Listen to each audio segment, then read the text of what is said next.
this is Sacred Scars, Unbroken Spirit, and this is my life story. I'm writing a book that will be available at a later date. Now that we've pretty much wrapped up my family history, I'd like to now dive into my early dating years and the difficulties faced in middle and high school, trying to obtain boyfriends or score dates to school dances. Now, growing up, I was sort of an ugly duckling. I was very, very nerdy. I wore glasses and braces in middle school. I was also very athletic, so therefore I did not fill out like a lot of the other girls did when I hit puberty. I can remember getting teased for many different things back then, including stuffing my bras in 7th grade, amongst other things such as my weight. The kids used to call me Fruit Loop because, according to them, I could hula hoop through a Fruit Loop. They also called me names such as Tiffany Bones because of, being thin as bones. Just all kinds of horrible names to bully me for being so skinny. Now, the fact that I was looked at as a loser back then in the social circles, it's led to extreme difficulty making friends. I literally had none, and I spent most of my days walking around as a loner. Although I wanted to hang out with the popular crowd, they never accepted me. Even after I joined all kinds of sports and clubs, track, cross country, cheerleading, step team, my introverted nature, along with being viewed as an easy target to pick on, made it feel like making friends at all was just a hopeless endeavor. So things weren't very much different when it came to trying to start dating. By 6th or 7th grade, I was already finding myself starting to become interested and attracted to several boys. However, I was always too shy to approach them, as the teasing from my peers made me very, very insecure.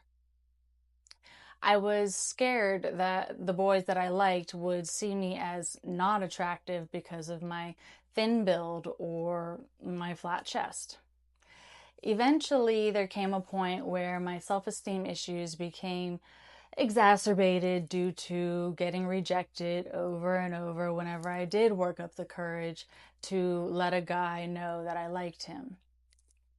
I can remember a time, one guy in particular, I had my friend go up and tell him that I was interested in him while I hid behind the corner just listening to his response. I know. But I will never forget the face that he made when he responded, that look of disgust as he went on to explain. His words were something to the effect of, "Ew, no way, verbatim, she ain't got no tits, she ain't got no ass, I can't do it." That's something to that effect. The irony here is, while this man is judging me based off of my looks and body type, he wasn't exactly a dime himself either. So it's not like I was reaching for somebody that was way outside of my league. I had enough sense to stick with trying to find guys that were closer to my level back then. Nonetheless, those words stuck with me my whole entire life. I kid you not. It took well over 20-something years of very heavy self-love and healing to get to the point where those words no longer hurt me. And I began to love the skin that I'm in. Now that I've had this glow up, there are moments I've wondered if he were to see me today, I bet he'd all of a sudden coincidentally have a change of heart. I'd bet. And to be very honest, it would bring me great joy to tell him to kick rocks this time. But nevertheless, words do more damage than we can even fathom. Words scar us on the very deepest, darkest emotional levels, so much worse than physical wounds.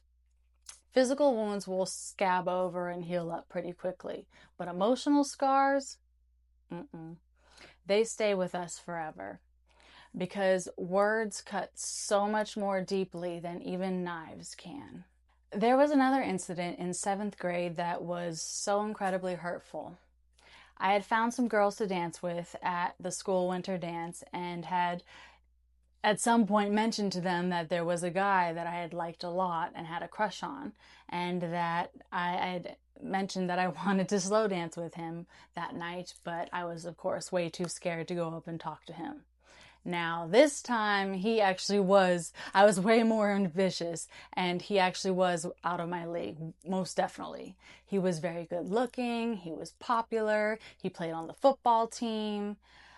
The girls that I was dancing with decided to go behind my back and go up to him and pressure him to dance one song with me. It actually kind of turned into a whole thing, gaining the support of bystanders and others around that had heard through word of mouth. There was a mission, so to speak, going on to get us together.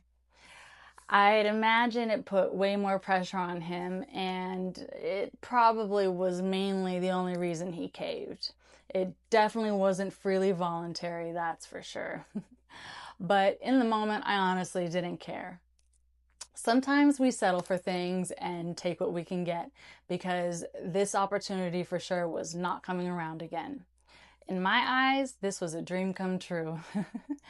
After lots of hesitation on his end, he actually finally did cave and agreed to one song, one slow dance with me. Lo and behold, the next slow song that came on, we were at it nervously, but we got together. So while blissfully enjoying getting to be close to him, I began to realize the girls were making fun of me. I thought their intentions were pure, but no.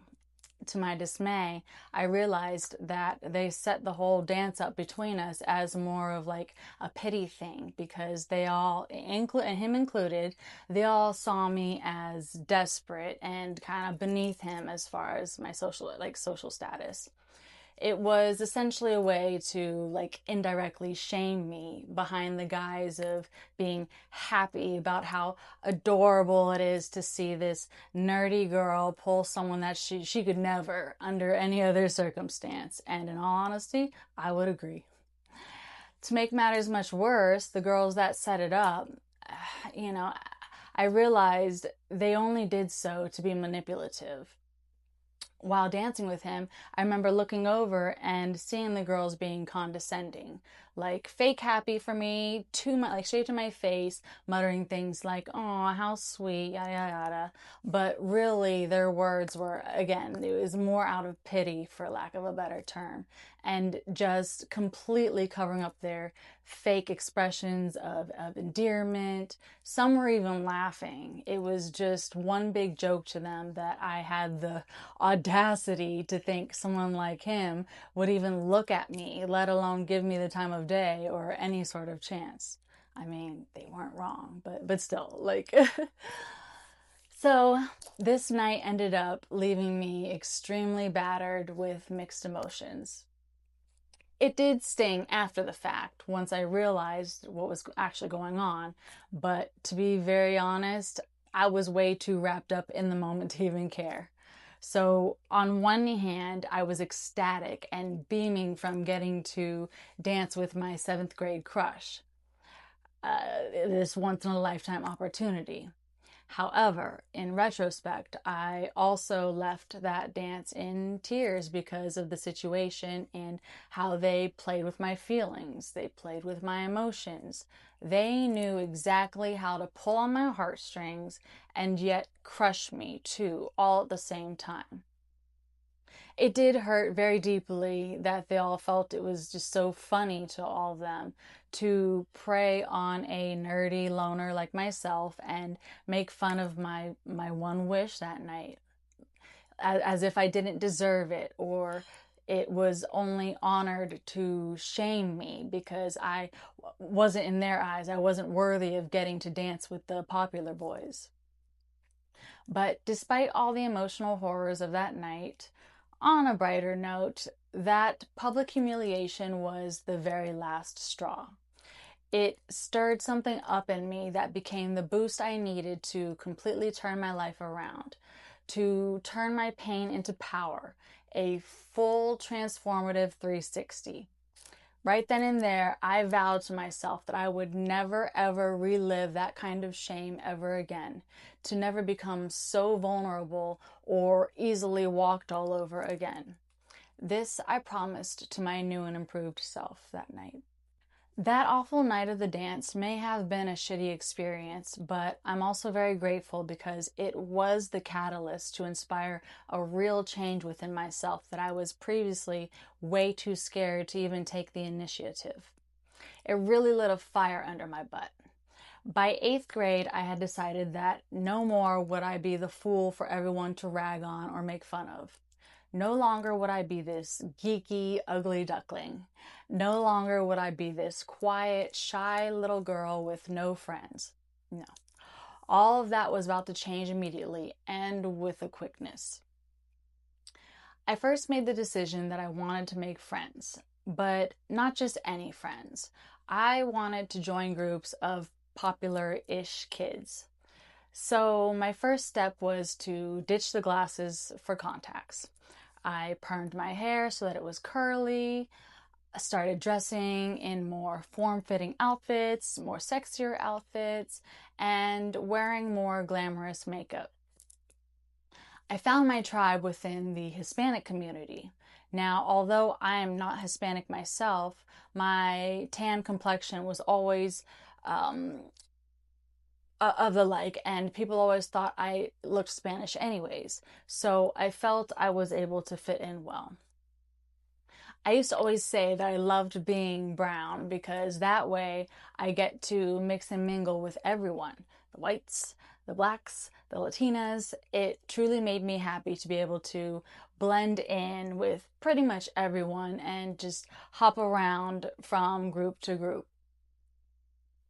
With my actual nationality being half Korean and half Italian, I truly was blessed to become accepted into a very wide range of culturally diverse friend groups, including the Asians. In addition to upgrading my physical appearance and style, I also forced myself to come out of my shell and start becoming more loud as well as more opinionated around others. Think extrovert in training. I forced myself to work up the courage to initiate conversations with people around me, in class, etc., etc. This really allowed my true personality to flourish, one that had been hiding and playing small out of fear along with very deep-rooted insecurities. But no, no more. I began to speak and carry myself with confidence, and this newfound boost in my overall character did not go unnoticed.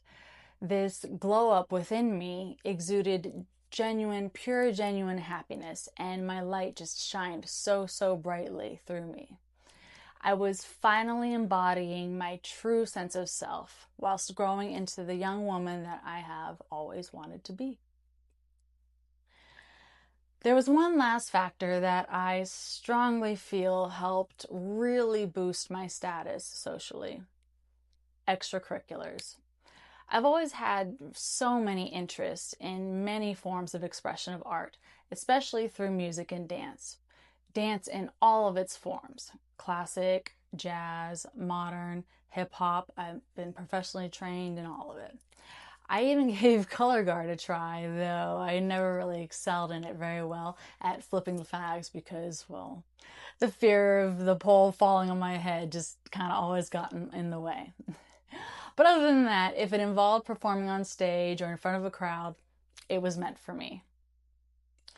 Luckily, my middle school offered many different options, and this allowed me to try several new things whilst also leading me to discover many new passions for the arts.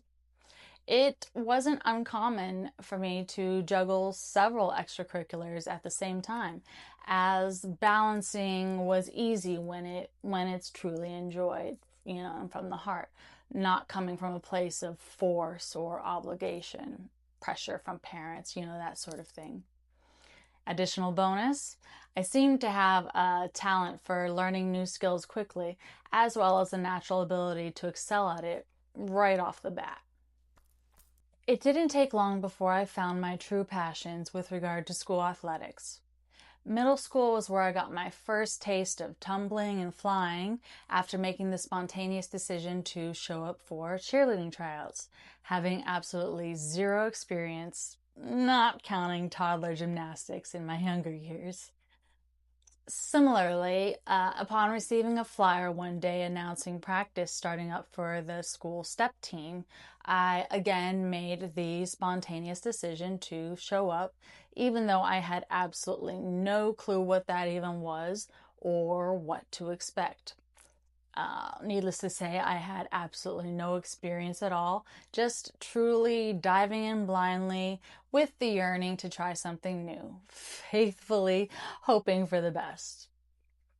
To my surprise, this decision proved to be one of the best ones yet, and as such, any insecurities or reservations I may have had initially going into it were very, very quickly dispelled right after day one. I instantly fell in love with learning step and becoming incredibly passionate about it, often sharing the art with some of my close friends, even teaching them a little bit here and there, just for fun. It was so incredibly heartwarming to observe my friends sharing the same newfound excitement and appreciation in learning something new, culturally new and fun, outside of the norm of our own culture. So, to quickly clarify for those that may not be familiar, step is a type of performative art that combines multifaceted layers of rhythmic beats using claps, stomps, pats all over the body. These body beats are then incorporated with specific dance movements and chants, often emphasizing school spirit. This is all then layered kind of synchronistically between different individual subgroups within the squad itself as a whole. And this creates a beautiful, just very high energy performance as the end result. It was perfect, absolutely perfect for hyping up school spirit, and likewise, it was usually watched during like pep rallies, before major football or basketball games, and sometimes it was even taken to a competitive level between certain colleges, as it was often honored and admired with the same reverence as the school marching band. These extracurriculars allowed me to make the goal of eventually meeting and befriending some of the popular kids, especially being on the step team. There were many on the team that also mingled within the Hispanic community of my friend group. So, needless to say, it opened up many doors to new friendships where, for the very first time, I was actually respected on the same level as everyone else with regard to peer acceptance. Also, my success as a runner on the track and cross country team earned me somewhat of a nickname. My successes in racing at the school races were often announced on the school news, and thus the whole school pretty much basically knew me as the track star. I truly believe in my heart that all of these factors combined definitely made a really big impact on boosting my reputation and ultimately transforming my life from a place of very deep personal insecurities and self-esteem issues, social anxieties, to a point of living my very best, happiest, most confident life. This huge glow up in 8th grade continued to blossom well into my high school years. Now, while it was indeed life changing, starting high school as a freshman was almost like starting all over from square one. Insecurities resurfaced. Starting a new school as the youngest, as a freshman with absolutely no friends, I had to make new ones, and that took some time. Unfortunately, I began to revert back to some of my old ways of introversion, being that my social anxiety was getting the best of me when it came to having to introduce myself to new people. I completely dreaded it. The fear of rejection returning and inevitably settling in as I still had those unhealed wounds from middle school. That combined with my extreme fear of judgment from others, again, all stemming from the middle school bullying, the body shaming, and boys rejecting me for not eating enough cheeseburgers, clearly. But on a serious note, due to these fears, I continued to struggle to get boyfriends in high school also. Matter of fact, if I remember correctly, I've only had one very short-lived relationship altogether my senior year in all of high school. However, it wasn't even remotely normal as far as relationships go by any means. So I guess you could say it barely even counted. We'll delve more into that situationship later on in a different video. Committed relationships aside, it was also a huge struggle in my world to even find single dates to the homecoming dances in high school. Truly, I've never even had one. Multiple attempts, of course, but as my luck would have it, none worked out either due to betrayals or other circumstantial reasons that were out of my hands. My 9th grade homecoming dance was my first, and likewise, I was very excited about it. Now, at the time, I had volunteered at a hospital to get community service credits toward the Bright Future Scholarship. While working at this hospital, I met a nice guy who also volunteered there, just in a different department. We became friends over time, and after a few months, eventually we began to develop a mutual attraction to each other. Our friendship blossomed, lots of flirting, and eventually even included some sneaking over to each other's departments to sneak a kiss while management wasn't looking. Our attraction continued to grow organically, escalating to what I was led to believe, or what I thought was a talking stage, with, of course, great potential to possibly grow into something more. Of course, I had zero expectations, but just letting things unfold naturally. As the homecoming football game and dance was soon approaching, I decided I wanted to ask him to be my homecoming date for the dance. We did go to different high schools, so I knew that we would need to plan accordingly and ahead of time. Now, he did say yes, no hesitation at all. I was elated. Having a giving nature myself, I immediately offered to buy his ticket for the game as well as the dance, considering I was the one who asked him out in the first place, and that's, just the considerate thing to do. Weeks went by and everything continued on seemingly normal as can be, or so I thought. He too seemed mutually excited to go with me, and we often chatted about plans for our homecoming date night. Then came the night before the football game. When I asked him about planning rides to the game, he hit me with the most unexpected, devastating news.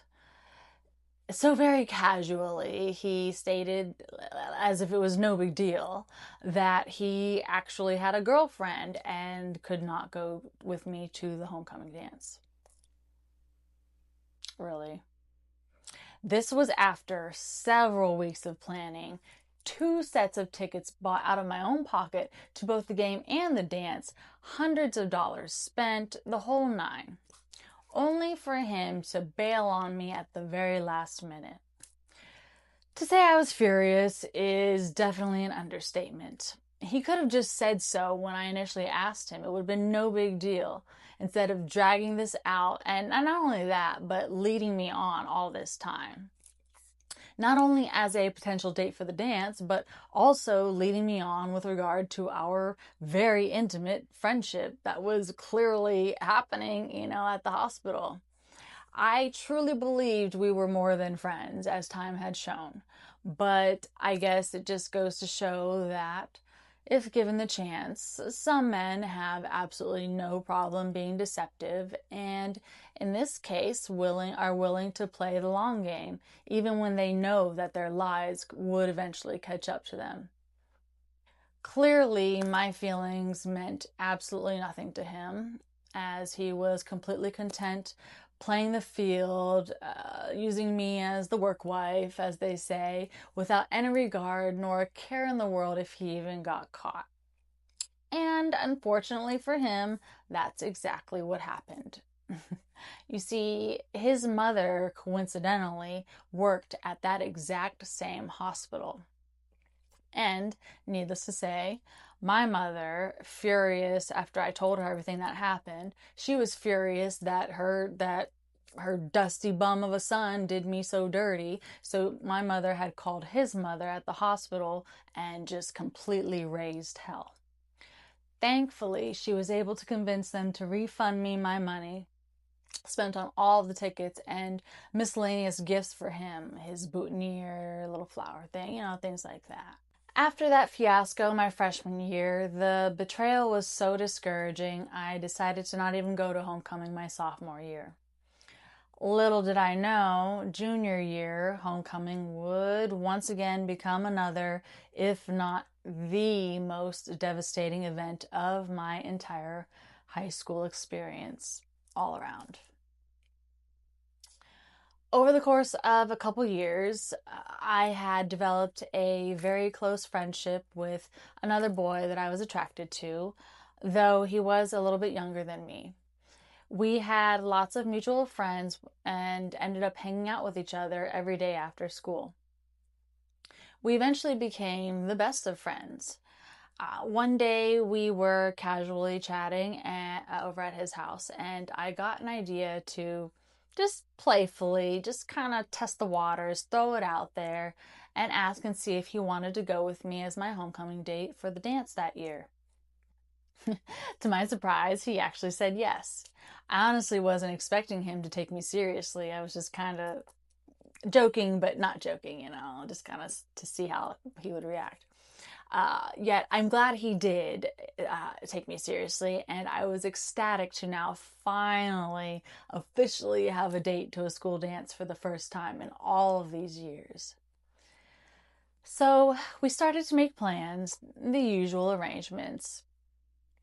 But then one day, there was an announcement on the school news that my dear friend had passed away unexpectedly from an overdose. The dance was less than 1 week away. Needless to say, I was absolutely crushed, not only to have lost one of my best friends at the time, but to have been dealt yet another shitty hand in life, more garbage luck trying to find a partner to escort me to a school dance just once. The grief from his passing was so devastating that I decided to not even go to homecoming my senior year. The memory was still fresh, and I was still grieving the loss, as the upcoming dance was a trigger. And additionally, to make the hurt sting just a little extra, I actually found out after the fact at his funeral that he actually had a girlfriend at the time that I did not know about. Of course, I would have never even asked him had I known she existed, but typical men to not say anything. But it gets worse, or better, depending on perspective, I suppose. Icing on the cake. So not only was he taken, but she also, come to find out, was pregnant with his baby at the time of his passing. It definitely created an awkward situation at the funeral, so naturally I just avoided, all of that, and just kept myself in grieving and stayed away from the girlfriend at the funeral so as not to create any sort of unnecessary drama. So that pretty much wraps up my life growing up in middle and high school. We touched on the bullying I experienced as a nerdy, shy loner who eventually had a very transformative glow up after many forms of rejection amongst peers, boys, you name it, it was happening to me. Yet even still, I continuously faced many betrayals and other difficulties, simply just trying to enter the dating pool. Now, I would love to hear your experiences as well. Let me know in the comments if you have any crappy dating stories of your own from middle or high school as well. I'm sure we have all been there a time or two, putting our heart on the line and just thinking, hey, what could possibly go wrong, right? Let me know in the comments. I want to thank you all so much for joining me and for watching this video. I hope that you enjoyed today's video. If you did, please be sure to hit the like button. And if you haven't already, also be sure to subscribe to my channel so that you never miss a beat and you get to see more of the unraveling of my incredibly crazy life story. Thanks again, and I will see you in the next one. Bye.